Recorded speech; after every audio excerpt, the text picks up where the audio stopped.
My name is Franz-Albrecht Oettingen-Spielberg, and I've dedicated my life to understanding and hunting Europe's most magnificent game species. Join me as I share my passion and field experience in the management and pursuit of my favorite five, where conservation, ethical hunting, and sustainable management guide every decision we make.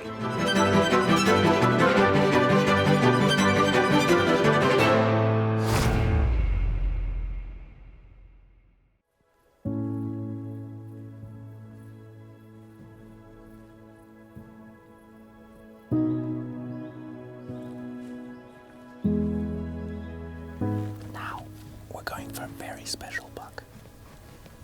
He is a 8-9-year-old buck with 3 different tines. He's got a completely bent backwards tine on his left, and then he's got 2 small tines coming out of his right coronet. Crazy looking buck.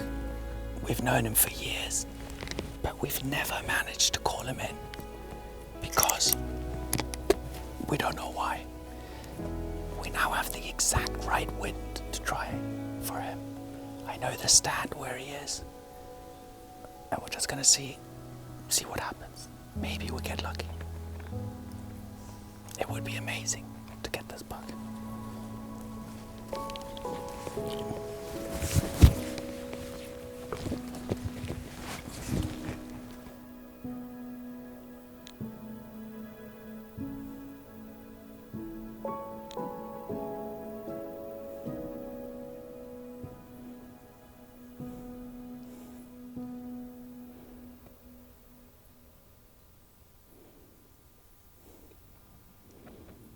And another one. There's 2.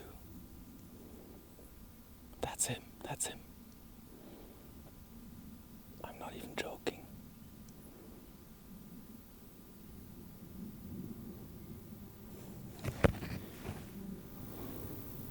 He was just in that dark bit of cover in the background. I saw his legs and the legs of his females. They're chasing each other. I could just see the side of his head and I could recognize his horns. You can see the high seat where we're supposed to be calling from. I'm not sure we'll actually be able to get to it without disturbing them.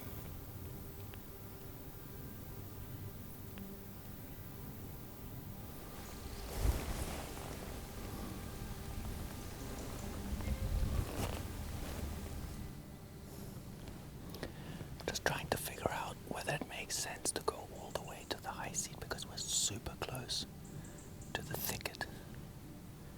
On the other hand, we would have elevation. But I saw the buck and the female maybe only 20 meters in front of the high seat, so getting there might be tough. Other option is to find a tree and try calling from here.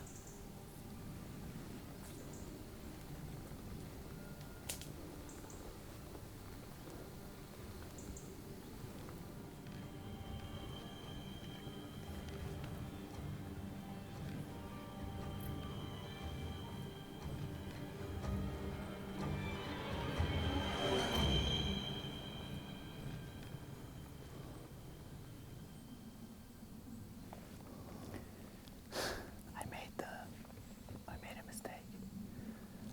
I wanted to take the risk to get up on the high seat because we've got much better overview from up here. But the female busted me. They were only 30 meters in front of us, and then they both took off to the left. I managed to get a good look at the buck. It is the buck that we're looking for. But instead of calling now, I prefer backing out without doing any calling, coming back some other time, maybe this afternoon, maybe tomorrow. He still seems to be very much attached to his female right now, but it's good to get our eyes on him. We know he's here, we know he's still in his place. We just need to find the right time to come back.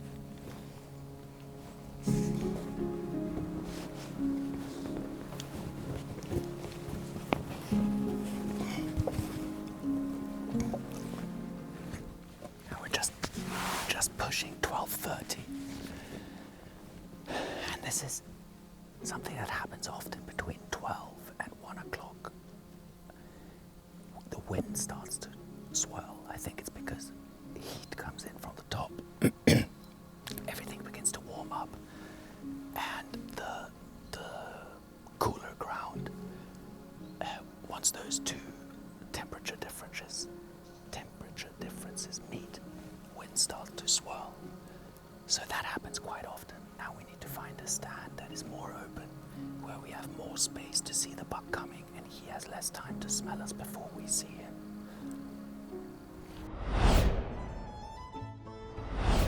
The main roll call that I use currently is the FAOS brass roll call that a friend of mine and I are making. I think it gives me the biggest range from low sounds, medium sounds, and high sounds. I can do anything that I need to do on a stand with this roll call. It comes in a beautiful Tuscan leather handmade sheath, and I've used this call for the last 2 years in Sweden, in Spain, in Germany, and the bucks have reacted extremely well. Is this the only call that calls in big bucks? No, of course not. But for me, calling a buck with this type of call, that is going to last me for the rest of my life, and I'll be able to pass down to my son, just gives me a different feeling, and that's why I love it. Right. We're now back. This is a buck we tried once or twice during the rain. He is, he's slightly abnormal in terms that he has a big fork on one side. He's an old buck, and we haven't actually seen him yet. But I'm hoping if we call now in the evening, which we haven't tried, that he'll come out of the forest, or maybe he's with a female, and the female and him will come out and start mating outside on the meadow. It's about 8 o'clock. I think we've got rain coming tonight, but for now it's still relatively calm and the wind is steady. So let's go and have a look.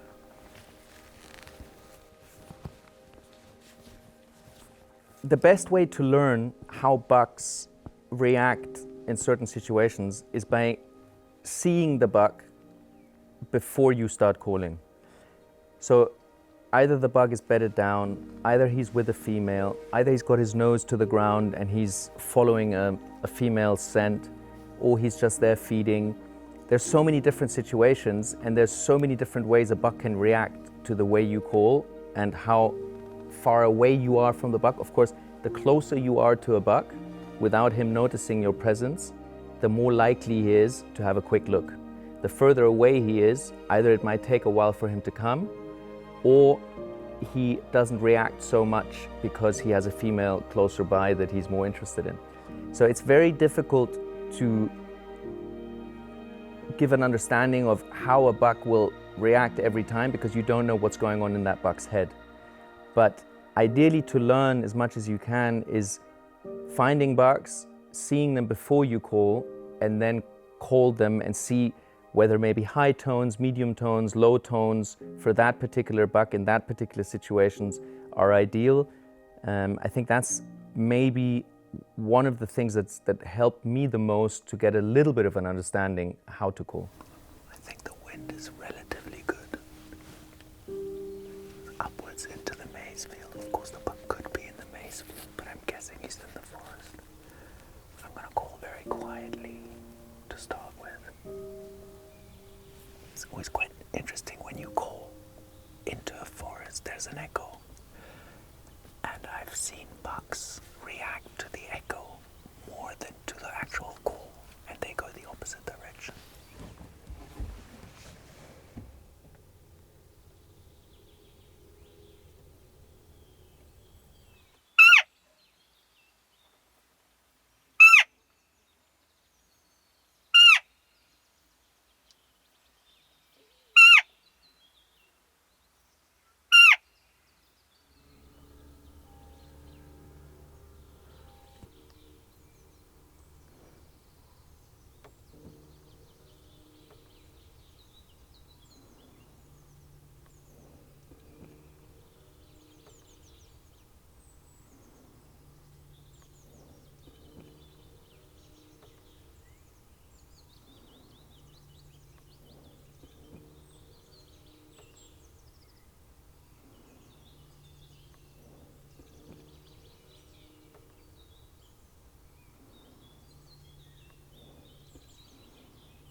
management buck. You can see he's ear tagged on his left hand side. He's relatively short antlered, doesn't have a lot of mass. His coordinates are dropping down on both sides. So he's definitely below average in terms of his genetics. I'm gonna try and call him and see whether he'll come towards us.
That's exactly what happens sometimes.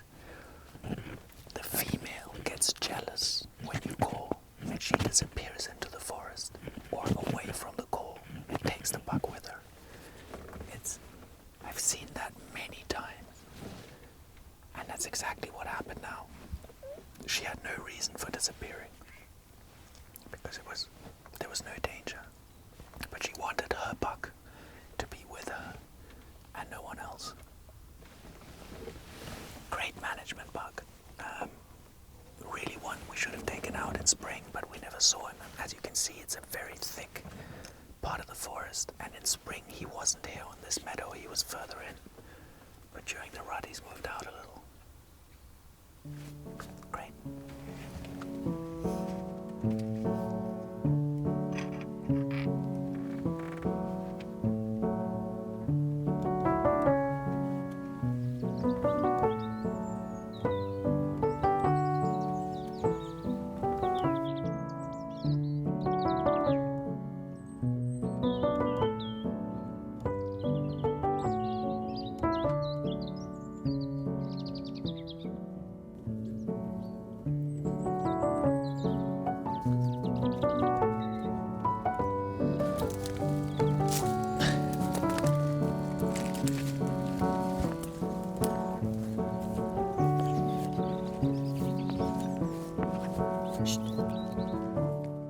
Oh. Macy found him very kindly. He's also got some battle scars, and we know exactly that he's a 4-year-old buck because he's been ear tagged. As you can see, yeah, he's short, he doesn't have any mass, no purling, really a management buck that is way below the genetic average that we have in the area, and I'm happy we managed to get him. But it's just so interesting and so nice to have some deer tagged, because it gives you certainty on the age, and you really learn so much in terms of how different each buck is from body size, neck size, head size, etc. And what it really taught me is it's impossible to judge a buck's age just by looking at its body.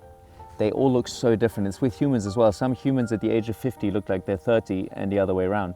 So it's the same with bucks. And the only way to be sure and to do good management is either to tag them or to follow them with photos throughout their lives.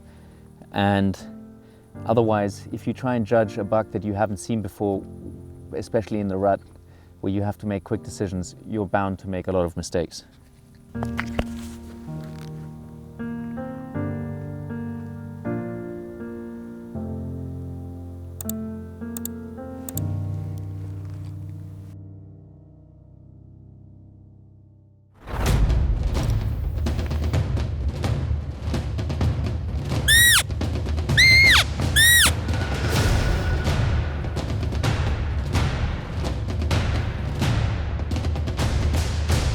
I think the roe rut is the most magical time in the year. For me, it's part of my life, and I cannot imagine living without the land, the animals, and everything as much in harmony as possible.